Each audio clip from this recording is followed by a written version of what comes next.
Hoy Lola, wag matulog. Ano Hindi ako? ko... Narito ang unang gawain, mga pancake. Ano pang hinihintay mo? Magluto ka na! Ito ang king signature dish. Huwag tayong mag-aksaya ng oras. Matagal nang nagugutom ang apo ko.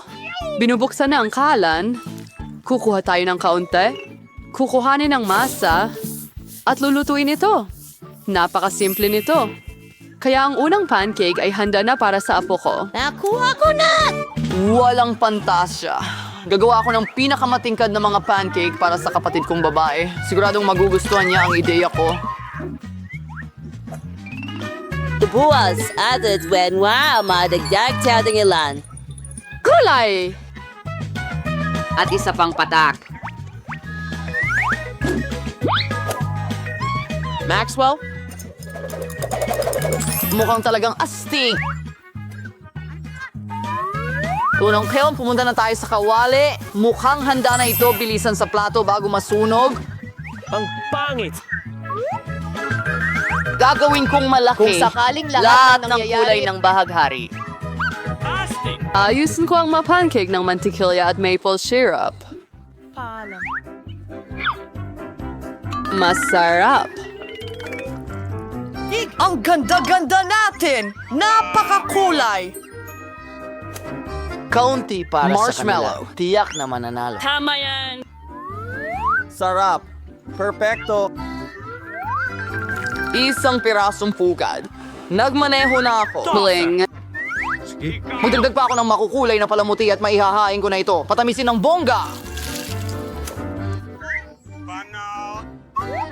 Mahirap para sa mga bata na kumain ng matatamis, kaya't lalagyan ko ng dekorasyon ang aking putahe gamit ang isang poached na itlog. Kumuha tayo ng kaserola ng tubig at ilagay ito sa kalan. Siguraduhin gumawa ng whirlpool sa loob nito at ibuhos ang hilaw na itlog sa kumukulong tubig. Yan ang buong sikreto. Magdadagdag ako ng ham sa mga pancake at lagyan ito ng dekorasyong salad. Malapit nang matapos ang ating putahe, maingat na tanggalin ang itlog at ilagay ito sa pancake. Ang huling haplos, budbura ng perehil at maaari mo na itong ihain. Ipinagmamalaki ko ang sarili ko. Nakakahiya. Tapos ka na? Sige, subukan natin. Wow! Ang sarap nila! Siguro sisimulan ko ito. Masarap ito. Grabe, Halika na. ang puputi ng mga ito. Napakasarap! Ito ang paborito ko. Kaya, ano ang meron tayo dito? Ew, nakakatakot. Hindi ito gagana. Panalo ang makukulay na pancake. Napakasarap! Hurra!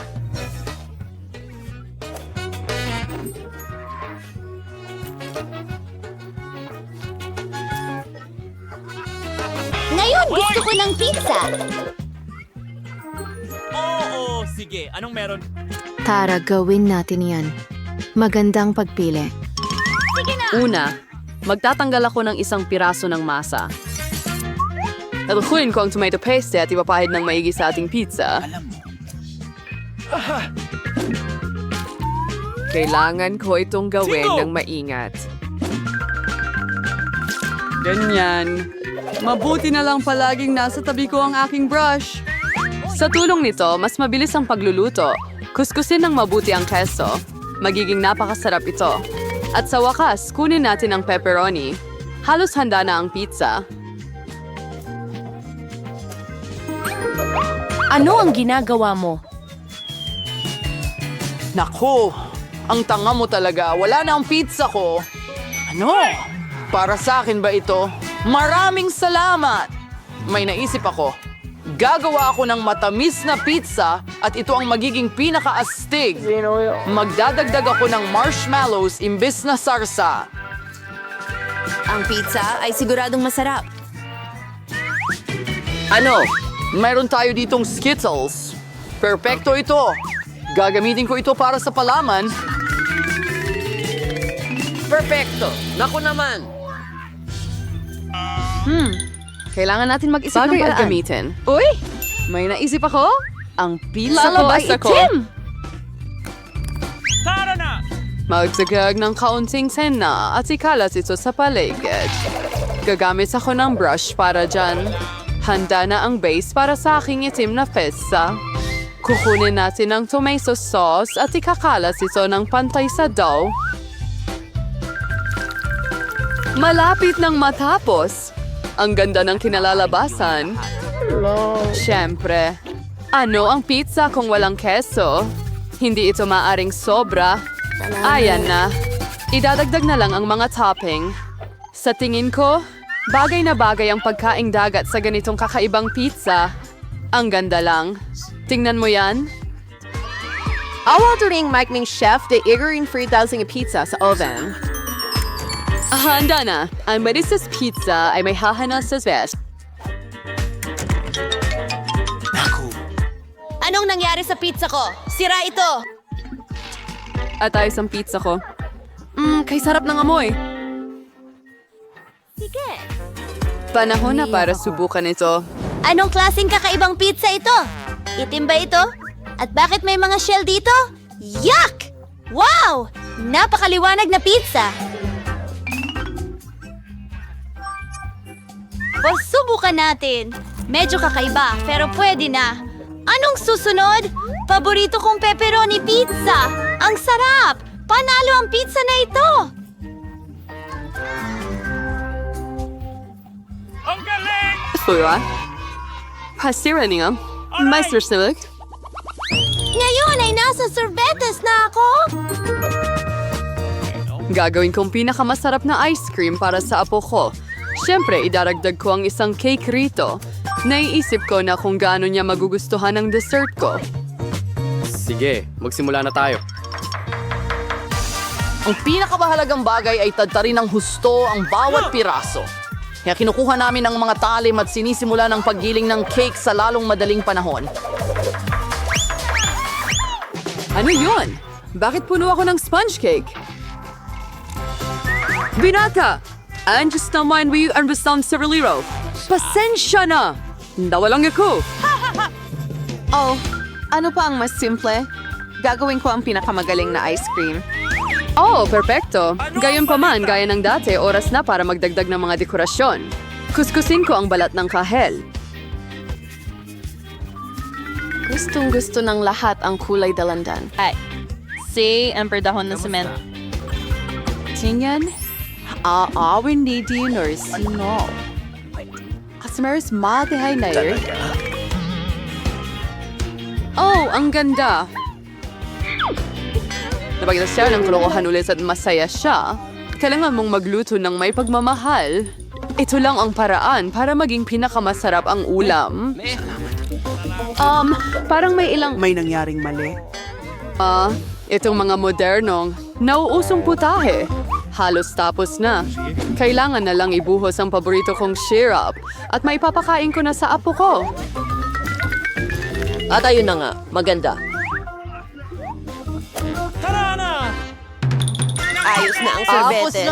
Pakilagay na lang sa mangkok. Natitira lamang. At racket, oo, sa tingin ko nasa tamang landas ako, mukhang astig. At whipped cream. Gustong gusto ito ng kapatid ko. Wow! Kukunin ko ang Skittles pang dekorasyon. Ang liwanag nila, ang ice cream ay magiging pinaka-isang. At pati na rin ang ilan sa aming paboritong Oreos at magdagdag ng matamis na... Malakas. May kulang.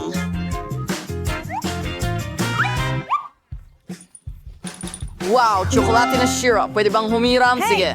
Ayos, tapos na ang huling bahagi.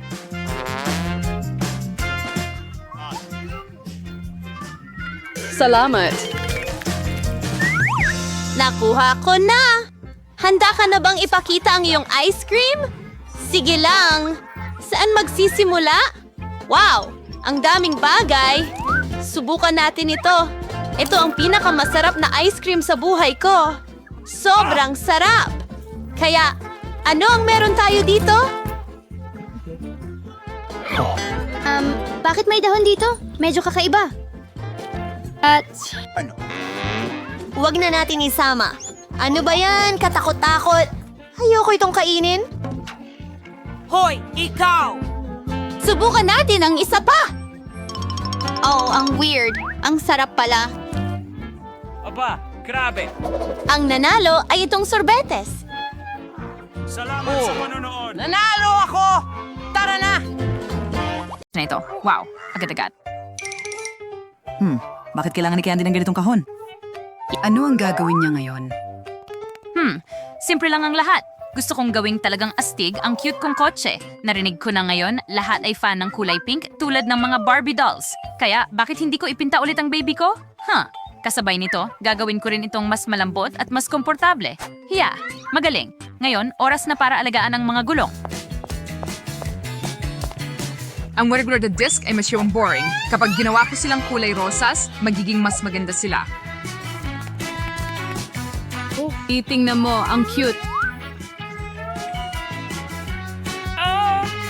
Ngayon mga ilaw sa harap. Maglalagay ako ng mga pilik mata. Oh, haha, ang cute. Parang Barbie doll. Paalam. Ha? Ano? Ano ang gagawin ko ngayon? Tama. Pwede ko ring palamutian ang baby ko. Ha?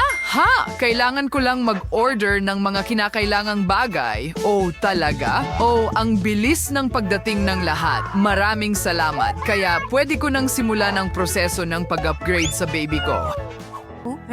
Nat, kailangan ko ng lata ng itim na pintura. Takpan ko ang buong ibabaw ng kotse ko nito.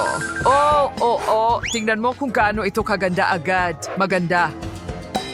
Susunod, ang mga pad sa disc ay gagamitin. Para gawing itim din ang mga ito. Tunay na panlalaki, pero hindi lang iyon. Kailangan po rin i-ensure pandekorasyong elemento sa kotse. Halimbawa, ang mga gintong spike ay magiging maganda, gaya ng mga bungo sa mga gulong. Wow. Pete, ano ang ginawa mo sa kotse mo? Na-upgrade ko na ito. Naiinggit ka ba? Gusto mo na bang magmaneho nito? Akala mo ba susuko ako ng ganun kadali? Hindi naman. Sige. Ipanlaza takip ayor hindi sawas. Kaya na ngayon, kailangan natin ayusin na ang loob. Wow. Yung unang kailangan kong gawin ay palamutian ang manibela. Oo, hindi lang ito magiging mas maganda, kundi mas maginhawa rin.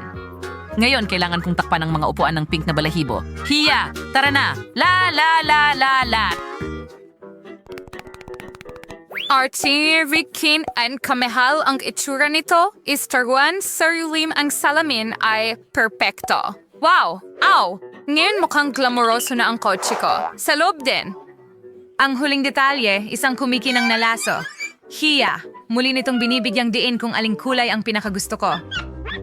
Mukhang pinalamutian ni Candy ang loob ng kotse. Hindi ko na makasabay. Tama, may dala akong ilang alahas. Sa tingin ko, sapat na ito para palamutian din ang aking salon. Magsimula tayo sa isang kadena at ibabalot ko ito sa manibela. Tingnan mo kung gaano ito naging masastig. Ngayon, ilalagay ko ang isang bungo. Yay. Kragbaling, wurot day hakbang. Hedyo in si bungo ay warsing nikalat at duro. Milalagay what sa salamin. Tingnan mo kung gaano kabangis at astig ang itsura. Pero hindi nagtatapos ang mga bungo dyan. Sige. Kesa are speeches manibele. Horn, agigiyong reacting lahat ang dumarang mga drivers. Di astig ko, diba? Dinisan niyo rin ba ni Pete ang salon? Ang mga hangal at nakakatakot na bungo na naman. Okay, ang kotse ko ay mas kaakit-akit pa rin. Panahon na para mag-isip tungkol sa libangan. Habang hindi gumagalaw ang kotse, ang paligid nito ay gagawing yoga hall. Nasa akin na ang lahat ng kailangan ko. Isang banig, tubig, at kahit isang monitor kung saan manonood ako ng mga klase. Sige, simulan na natin. Kamusta? Sige.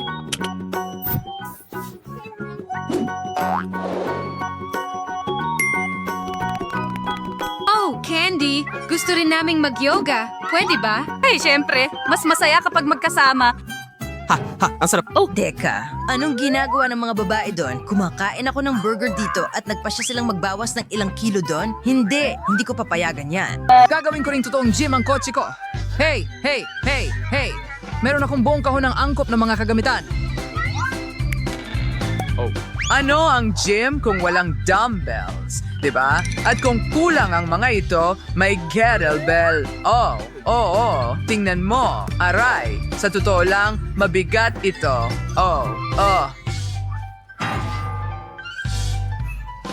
Hindi. Sapat na ang mga dumbbell ko. Gustong-gusto ng mga babae ang mga lalaking may muscles. Kailangan magpaganda ng katawan. Uy, Pete! Okay lang ba sa'yo kung mag-ehersisyo kami kasama mo? Oo, tara. Mag-ehersisyo tayo mga kaibigan. Hoy, sige. Baba, mukhang...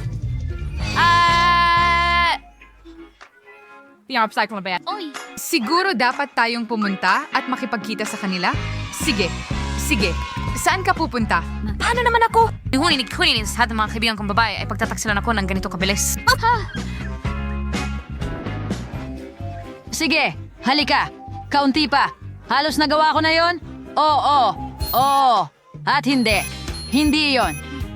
Tulad ng dati, nauubos ang charge sa pinaka-hindi angkop na sandali. Pero sa tingin ko alam ko kung paano palitan ang regular na telepono. Bakit hindi ako gumawa ng gaming club mismo sa trunk ng kotse ko? Isang malaking TV ang magkakasya doon ng perpekto. Kung saan ako maglalaro. Ganyan lang. Susunod, gagamitin ang console at mga joystick. Ang galing! Appearance, cheers mo sa maupos, chong sir, cheer, tas mong opo na parang back. Babagay ito ng perfecto. Ganyan lang. Kukunin ko ang joystick, uupo sa upuan, bubuksan ang laro. Iyan ang tunay na paraiso. Ang galing! Wow, Pete! Ikaw ay isang henyo! Umupo ka, maglalaro tayo ng magkasama. Oh, tara na. Hooray! Sige! Bakit ang daming tao doon? Gumawa si Pete ng palaruan?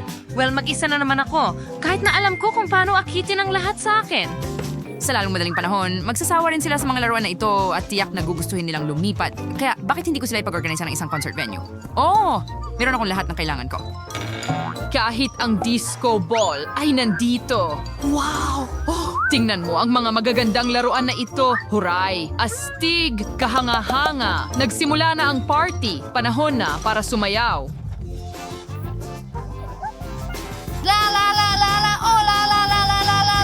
Wow, Candy! Totoo bang disco ito?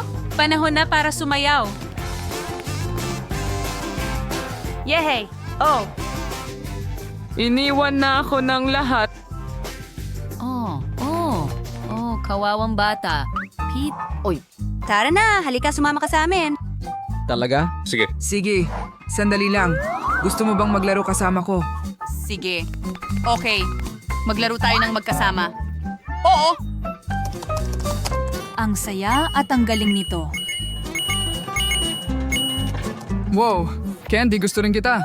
Masaya ako na mas nakilala natin ang isa't isa.